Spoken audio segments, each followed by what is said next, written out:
অশান্ত করে, সমাজে বিশৃঙ্খলার সৃষ্টি করে মানুষকে কষ্ট দিয়ে তারা বসবাস করতে চায়, তারা সুখভোগ করতে চায়। সেই শান্তিপ্রিয় মানুষগুলোর ব্যাপারে আল্লাহ রব্বুল আলামিনের বক্তব্য হচ্ছে, রব্বুল আলামিন কোরআনুল কারীমের ভিতরে বলছেন, কুনতুম খায়রা উম্মাতিন উখরিজাত লিন-নাস তা'মুরুনা বিল মা'রুফ ওয়া তানহাউনা আনিল মুনকার, যে আমি যে তোমাদেরকে শ্রেষ্ঠ উম্মত হিসাবে, শ্রেষ্ঠ জাতি হিসাবে এই পৃথিবীতে তোমাদেরকে প্রেরণ করেছি, কারণ হচ্ছে তোমরা মানুষকে সৎ কাজের আদেশ দিবে, অসৎ কাজ থেকে বাধা প্রদান করবে। আপনারা জানেন যে আমাদের নবী, বিশ্ব নবী জনাবে মুহাম্মদ রাসূলুল্লাহ সাল্লাল্লাহু আলাইহি ওয়াসাল্লাম সর্বশেষ নবী, তারপরে আর কোনো নবী আসবেন না।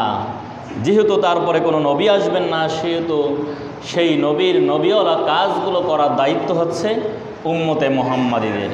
আর যার কারণে সকল উম্মতের চেয়ে উম্মতে মুহাম্মাদীদের দাম আল্লাহ রাব্বুল আলামিনের কাছে সবচাইতে বেশি।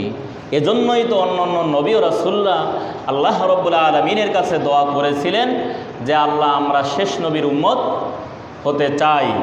তারা ইচ্ছা পোষণ করেছিলেন, কারণ হচ্ছে আল্লাহ রাব্বুল আলামিন অন্যান্য নবী রাসূলদের সাহাবায়ে কেরামের চেয়ে, নবীর চেয়েও এই উম্মতে মুহাম্মাদীদের অনেকাংশেই মর্যাদা বৃদ্ধি করে দিয়েছেন। জোরে জোরে বলেন সুবহানাল্লাহ।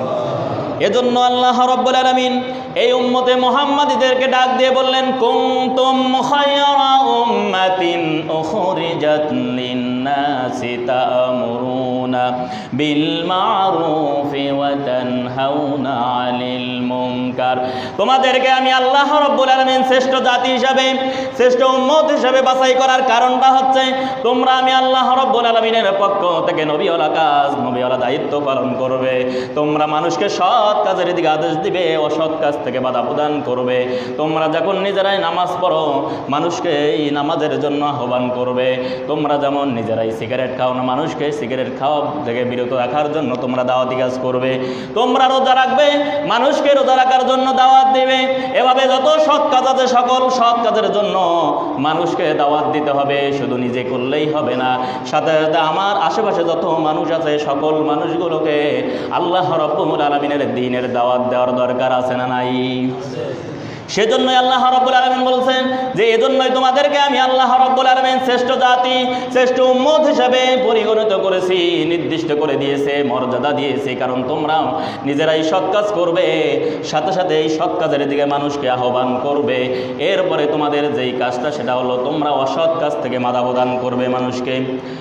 এজন্য এই সৎ কাজের আদেশ, অসৎ কাজ থেকে বাধা প্রদান, এ ধরনের কিছু গুরুত্বপূর্ণ নির্দেশনা দেওয়ার জন্য একজন ব্যক্তিকে আল্লাহ রাব্বুল আলামিন এই পৃথিবীতে নবী ও রাসূল না হওয়ার পরেও তার নামে কোরআনুল কারীমের ভিতরে একটা সূরা নাজিল করে দেন। সেই সূরাটার নাম হচ্ছে সূরাতুল লুকমান।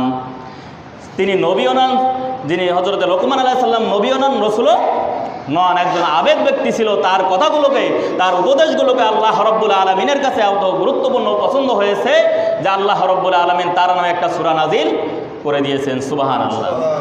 সেই নবী নয়, রাসূল নয়, সেই আবেদ ব্যক্তি লোকমান আলাইহিস সালাম কি উপদেশ দিলেন আল্লাহ রাব্বুল আলামিন আমাদেরকে শোনায় দিচ্ছেন। ওয়া ইযা ক্বালা লুকমানু লিইবনিহি ওয়া হুয়া ইয়াইদুহু ইয়া বুনাইয়া লা তুশরিক বিল্লাহ ইন্নাশ শিরকা লাযুলমুন আযীম।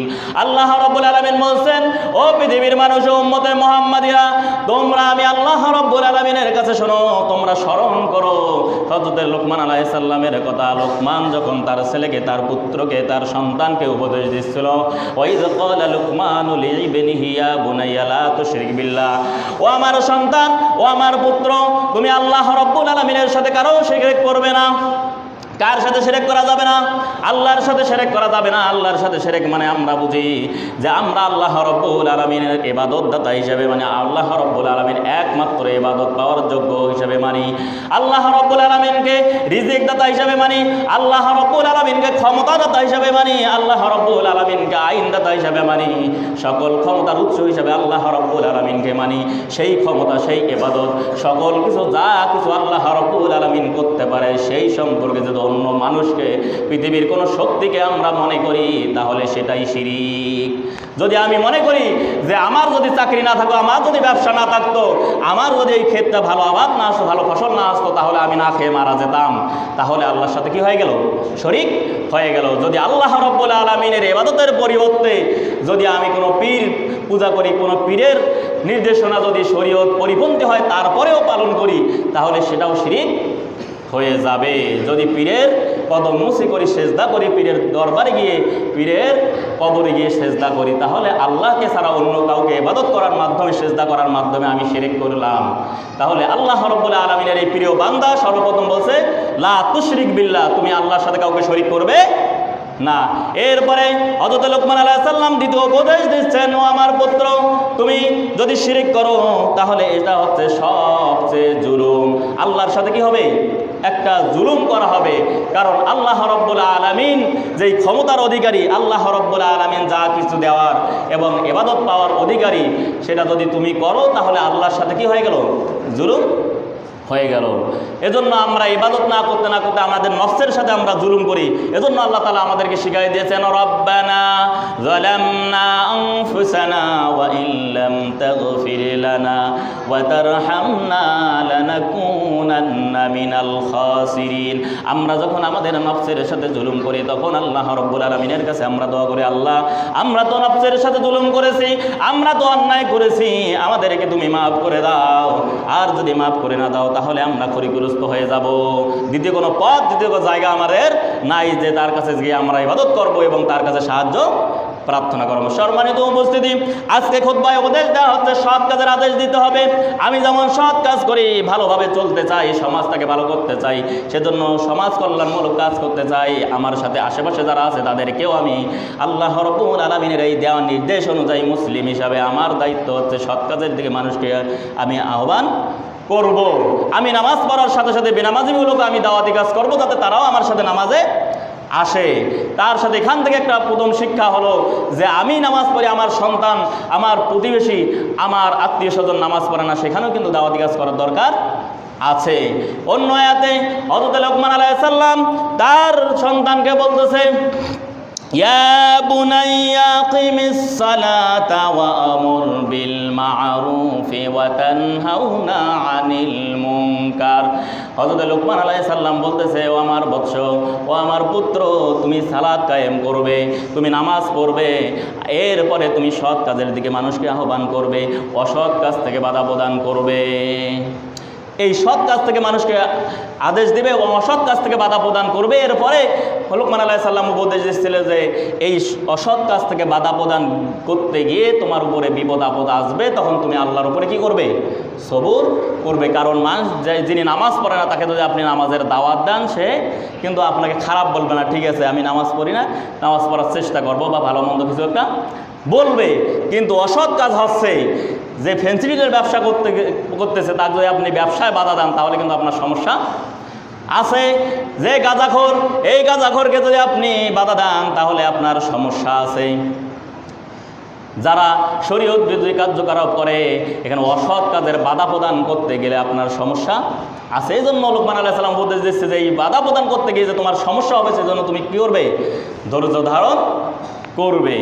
কারণ হচ্ছে এই অসৎ কাজ যারা করে তারা সহজেই মেনে নিবে না। সম্মানিত উপস্থিতি, তাহলে অসৎ কাজ থেকে বাধা প্রদান করতে গিয়ে আমাদের ধৈর্য ধারণ করতে হবে। আর রাসূল করিম সাল্লাল্লাহু আলাইহি ওয়াসাল্লাম বলেছেন, তোমরা যদি ঈমানের দাবি করো তাহলে সমাজে যদি কোনো অসৎ কাজ হয়, সেই অসৎ কাজগুলো তোমরা হাত দিয়ে বাধা প্রদান করবে। আর যদি হাত দিয়ে বাধা প্রদান করার সামর্থ্য না থাকে তাহলে তোমরা মুখ দিয়ে বাধা প্রদান করবে। যদি মুখ দিয়ে বাধা প্রদান করার সামর্থ্য না থাকে তাহলে তোমরা আদঈফুল ঈমান, তোমরা কি করবে? তোমাদের অন্তরে অন্তরে ঘৃণা করবে, অন্তরে অন্তরে ঘৃণা করবে। যে এই কাজটা হচ্ছে অন্যায়, এই কাজে আমি সাপোর্ট দিতে পারি না, এই কাজের, এই অন্যায় কাজের এই আদঈফুল ঈমান সম্পর্কে মুফাসসিরিনে কেরাম বলেছেন যে এই সর্বনিম্ন যে ঈমানের দরজা, যদি কেউ অন্যায় কাজ দেখার পরেও ঘেন্না না করে, সেটাকে যদি অপছন্দ না করে, তাহলে বুঝতে হবে তার কোনো ঈমান নাই। মুফাসসিরিনে কেরাম বলেছেন যে আদঈফুল ঈমান হচ্ছে এমন যে আমি অন্যায় কাজটার সরাসরি বাধা দিতে পারতেছি না, মুখ দিয়েও বলারও সাহস করতে পারতেছি না, তাহলে আমাকে কেউ, তবে আমি যেহেতু এই কাজটাকে অপছন্দ করি, আমার মতো আর কে কে আছে অপছন্দ করে, তাদেরকে নিয়ে একসাথে একটা ঐক্যবদ্ধ আন্দোলনের মাধ্যমে এই অসৎ কাজটাকে বাধা প্রদান করতে হবে। সম্মানিত উপস্থিতি, এই সংকল্প করার কারণে আমরা জানি বাংলাদেশে যে 24-এর অভ্যুত্থান হয়েছিল, একজনে কিন্তু করতে পারে নাই। যারা এই কাজগুলোকে, বিগত সময়ের এই জুলুমগুলোকে অপছন্দ করে, তারা সবাই মিলে একজন একজন করতে করতে করতে ঐক্যবদ্ধ হয়ে, যখন জাতি ঐক্যবদ্ধ হয়ে গেছে, তখন কিন্তু সকল জুলুমের, নির্যাতনের একটা পরিসমাপ্তি ঘটেছে। ঠিক কিনা বলেন? তাহলে এই মুফাসসিরিনে কেরাম বলতেছে, তাহলে এভাবে আমাদের প্রতিবাদ করতে হবে। আর যাদের কথা বলার সাহস আছে, যেমন আমরা কথা বলতে পারতেছি, আমরা কথার মাধ্যমে এটার প্রতিবাদ করব। সেটা কি? একটু বাস্তব উদাহরণ দেই। আমাদের এই হাতীবান্ধায়, এই সিঙ্গিমারি ইউনিয়নে গত 2-1 দিন আগে আমাদের একজন বাংলাদেশিকে ভারতের বিএসএফ হত্যা করেছে। আপনারা জানেন কি না? এইটা কিন্তু আমরা আইন প্রয়োগ করি, আমি কিন্তু তাদের বিরুদ্ধে কোনো সংগ্রাম করতে পারবো না। এজন্য মুখ দিয়ে আমি বলতেছি যে এই কাজটা তারা অন্যায় করেছে, এই কাজটা বন্ধ হতে হবে। আমাদের বিনা বিচারে সীমান্তে কোনো বাংলাদেশিকে হত্যা করা যাবে না, এটা প্রতিবাদ করতে হবে। এরপরে 2 দিন বা 1 দিন আগে আপনারা জেনেছেন কালীগঞ্জে একটা মেয়েকে হত্যা করেছে। সেটা আমি সরাসরি তাদের অ্যাকশনে যাইতে পারবো না, কিন্তু এটার বিরোধিতা আমি করতে পারি। আমি মুখ দিয়ে বলতে পারতেছি যে এই কাজটা অন্যায়, এই কাজটা বন্ধ করতে হবে, সামাজিকভাবে এই কাজটা কি করতে হবে? বয়কট করতে হবে। যারা এই কাজগুলো করে তাদেরকে অপছন্দ করতে হবে, তাদেরকে সমাজ থেকে বহিষ্কার করতে হবে। এই কথাটুকু বলার সাহস আমার আছে। এটা হলো মুখ দিয়ে আমি কি করলাম? বাধা প্রদান করলাম। এরপরে যারা হাত দিয়ে বাধা প্রদান করবে, আজকে যদি বাংলাদেশের রাষ্ট্রীয় সরকার আজকে ভারতকে বলে যে আমার দেশের নাগরিককে বিনা কারণে, বিনা বিচারে কেন হত্যা করা হলো, এর জবাব চাই। এটা হলো সশস্ত্র সংগ্রাম, এটা হলো হাত দিয়ে বাধা দেওয়া। আমার দেশের একজন নাগরিককে কেন বিনা বিচারে হত্যা করা হলো, আমি এর জবাব চাই। এটা কে করবে? রাষ্ট্র করবে। রাষ্ট্রের কি আছে? ক্ষমতা আছে। রাসূল করিম সাল্লাল্লাহু আলাইহি ওয়াসাল্লাম এভাবেই বলেছেন, আজকে যারা বিনা বিচারে এবং হত্যা, ধর্ষণ থেকে শুরু করে যত অপকর্ম সমাজে আছে যেগুলো করে, এগুলোকে বাধা দেওয়ার একটা মাধ্যম হচ্ছে, শক্তি হচ্ছে কে? রাষ্ট্র। এই রাষ্ট্রের দায়িত্ব হচ্ছে যত অপকর্ম আছে, যত অসৎ কাজ আছে, সেই অসৎ কাজগুলোকে বাধা প্রদান করবে তারা সরাসরি হাত দিয়ে, মানে তাদের ক্ষমতা প্রয়োগ করে। কিন্তু আমাদের যেহেতু ক্ষমতা নাই, সেহেতু আমরা কি করি? আমরা এটাকে মুখ দিয়ে বাধা করি, প্রতিবাদ করি, আমরা সজাগ করি, সরকারের কাছে দাবি জানাই যে সমাজে যারা এ ধরনের কাজ করতেছে তাদেরকে শাস্তির আওতায় আনতে হবে। রাসূল করিম সাল্লাল্লাহু আলাইহি ওয়াসাল্লাম এই কাজগুলোকে বলতেছেন যে যদি কেউ অসৎ কাজ থেকে বাধা প্রদান করে আর সৎ কাজের আদেশ দেয়, তাহলে এরা হচ্ছে কি? মুমিন। এরা মুমিনের দাবি করতে পারে।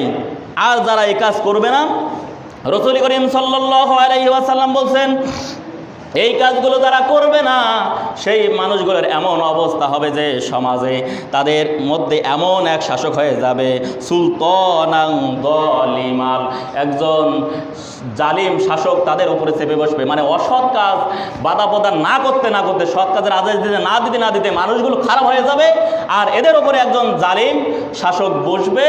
যখন এদের অবস্থা এমন হবে যে এদের বড় ছোট, সগীরান কাবীরান, বড় ছোট সবাই এই অনিষ্ট থেকে, এই জুলুম থেকে বাঁচতে পারবে না। ছোটরাও এই বিপদগ্রস্ত হবে, বড়রাও বিপদগ্রস্ত হবে। যখন এই অবস্থা হয়ে যাবে, এই মানুষগুলো যখন আল্লাহ রাব্বুল আলামিনের কাছে দোয়া করবে, আল্লাহ রাব্বুল আলামিন ওয়াস্তাগফিরুনা, এই মানুষগুলো যখন আল্লাহ রাব্বুল আলামিনের কাছে দোয়া করবে, তখন ফালা ইয়াগফিরু লাহুম, এই মানুষগুলো দোয়া আল্লাহ রাব্বুল আলামিন কবুল করবেন না।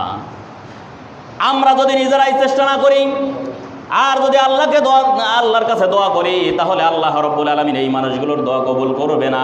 আমি যদি বাস্তব একটা উদাহরণ দেই, ছোট্ট করি, তাহলে আমাদের এই মসজিদের ট্যাঙ্কি আছে, যেই ট্যাঙ্কির পানি থেকে আমরা উযু করি, কোনো এক কারণে কোনো পশু পাখি বা কোনো ধরনের বিড়াল কুত্তা ওই ট্যাঙ্কির উপরে মারা গিয়ে ওই পানিটা নষ্ট হয়ে গেছে। এখন ওই ট্যাঙ্কি নষ্ট হওয়ার পরে আমরা যদি ওই পানিতে উযু করি, উযু হবে না। এখন উযু না করে আমরা যদি সবাই মিলে দোয়া করি যে আল্লাহ এই পচা পানি থেকে আমাদেরকে বাঁচাও, তাহলে কি বাঁচা যাবে? বাঁচা যাবে না। ওই জন্য কাজ করতে হবে। কাজটা হচ্ছে ওই ট্যাঙ্কিকে কীভাবে পরিষ্কার করা যায়, মুখ দিয়ে কাউকে হুকুম দিয়ে পরিষ্কার করা যায় নাকি হাত দিয়ে পরিষ্কার করা যায়, কীভাবে পরিষ্কার করা যায় সেই পলিসি তৈরি করতে হবে। ওই ট্যাঙ্কি পরিষ্কার করার মাধ্যমে আমাদের সকলের উযু হবে এবং আমরা উযু করতে পারবো, কিন্তু সারাদিন দোয়া করলেও আমাদের ওই দোয়া কবুল হবে না। কারণ ট্যাঙ্কি যদি আমরা পরিষ্কার না করি, সেরকম আজকে সমাজে যারা অপকর্ম করতেছে, এই অপকর্মে যারা নেতৃত্ব দিচ্ছে, এই নেতৃত্ব মানুষগুলোকে যদি আমরা সরাইতে না পারি, সমাজে ভালো মানুষকে প্রতিষ্ঠা করতে না পারি, তাহলে এই সমাজে কিন্তু অপকর্ম চলতেই থাকবে। এর জন্য দায়ভার আমরা যদি সারা জীবনও দোয়া করি, মক্কাতে গিয়েও যদি মক্কা শরীফে গিয়েও দোয়া করি, তাহলে আমাদের দোয়া আল্লাহ কবুল করবেন না। রাসূল করিম সাল্লাল্লাহু আলাইহি ওয়াসাল্লাম বলেছেন যে তোমাদের দোয়া কবুল হবে। এজন্য কাজ করতে হবে। আল্লাহ রাব্বুল আলামিন বলেছে তোমাদের জন্য আমি একটা নির্দিষ্ট করে দিচ্ছি। এই আয়াতের মাধ্যমে আল্লাহ রাব্বুল আলামিন বলেছেন ওয়াল তাকুম মিনকুম উম্মাতুন ইয়াদউনা ইলাল খায়রি ওয়া ইয়ামুরুনা বিল মা'রুফি ওয়া ইয়ানহাউনা আনিল মুনকার। ট্যাঙ্কি পরিষ্কার করার জন্য, জাতিকে পরিষ্কার করার জন্য তোমাদের কাজ হচ্ছে তোমাদের মধ্যে অবশ্যই একটা দল থাকবে, একটা সংগঠন থাকবে। যেই মানুষগুলো, যেই উম্মতটা থাকবে, যেই সংগঠন থাকবে, যেই দল থাকবে, তারা মানুষকে সৎ কাজের দিকে আহ্বান করবে, অসৎ কাজ থেকে বাধা প্রদান করবে। সেই বাধা প্রদানের পদ্ধতি হবে তিনটা। যদি শক্তি থাকে তাহলে হাত দিয়ে বাধা প্রদান করবে, না থাকলে তারা মুখ দিয়ে বাধা প্রদান করবে, আর না থাকলে তারা মন দিয়ে ঘৃণা করবে। ঘৃণা করতে করতে সংঘবদ্ধ হয়ে তাদের বিরুদ্ধে কাজ করবে। যদি তোমরা কাজ করো তাহলে আল্লাহ রাব্বুল আলামিনের রহমত আসবে, আর যদি না করো তাহলে আল্লাহ রাব্বুল আলামিন বলেছে ইল্লা তানফিরু ইউআযিবুকুম আযাবান আলীমা। ওই রাসূলের বক্তব্য অনুযায়ী আল্লাহ রাব্বুল আলামিন বলতেছেন তোমাদের উপরে জালিম শাসক নাজিল হয়ে যাবে। ইল্লা তানফিরু ইউআযিবুকুম আযাবান আলীমা ওয়া ইয়াস্তাবদিল কওমান গায়রাকুম লা তাদুররুহু শাইআ। যেই জালিম শাসক তোমাদের মধ্যে আসবে, যেই খারাপ মানুষগুলো তোমাদের উপরে পদচারণা করবে, সেই মানুষগুলো এমন অবস্থা হয়ে যাবে যে এদেরকে সারানোর আর কোনো ক্ষমতা থাকবে না।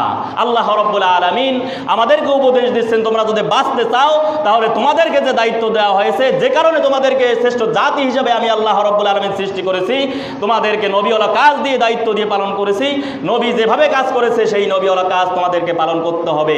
তোমাদের সেই দায়িত্ব যদি তোমরা অবহেলা করো তাহলে তোমাদের উপরে জালিম শাসক নাজিল হয়ে যাবে, সেই শাসকের কোনো করার ক্ষমতা তোমাদের থাকবে না। সম্মানিত উপস্থিতি, আজকে খুন দর্শন থেকে শুরু করে, হত্যা থেকে শুরু করে, সীমান্ত হত্যা থেকে শুরু করে যাবতীয় যে অপকর্মগুলো হচ্ছে আমাদের সমাজে, আমাদের আশেপাশে, যারা আমাদের এই যে মাদক ব্যবসা করে, যারা সুদ ঘুষের ব্যবসা করে, এই ধরনের যত মানুষগুলো আছে এগুলা কিন্তু আসমান থেকে এসে করে না। বিশেষ করে আমাদের সমাজের, আমাদের ভাই বেরাদা, আমাদের আত্মীয় স্বজন, সেই বেনামাজিগুলোর মাধ্যমে যদি আমরা দাওয়াতের মাধ্যমে তাদেরকে আহ্বান না করি, তাদেরকে যদি বাধা প্রদান না দেই, তাদের এই যে সকল অপকর্মর বাধা প্রদান যদি আমি না দেই, আমি যদি তাদেরকে আহ্বান না করি সৎ কাজের দিকে, তাহলে এগুলো একবারে ডালপালা বিস্তার করতে করতে এমন অবস্থা হয়ে যাবে যে যারা শান্তিপ্রিয় মানুষ আছে তারা শান্তিতে থাকতে পারবে না। আল্লাহ রাব্বুল আলামিন আমাদের সবাইকে সৎ কাজের আদেশ দেওয়ার এবং অসৎ কাজের বাধা প্রদান করার তৌফিক দান করে। সবাই বলে আমিন। আসসালামু আলাইকুম ওয়া রাহমাতুল্লাহি ওয়া বারাকাতুহু।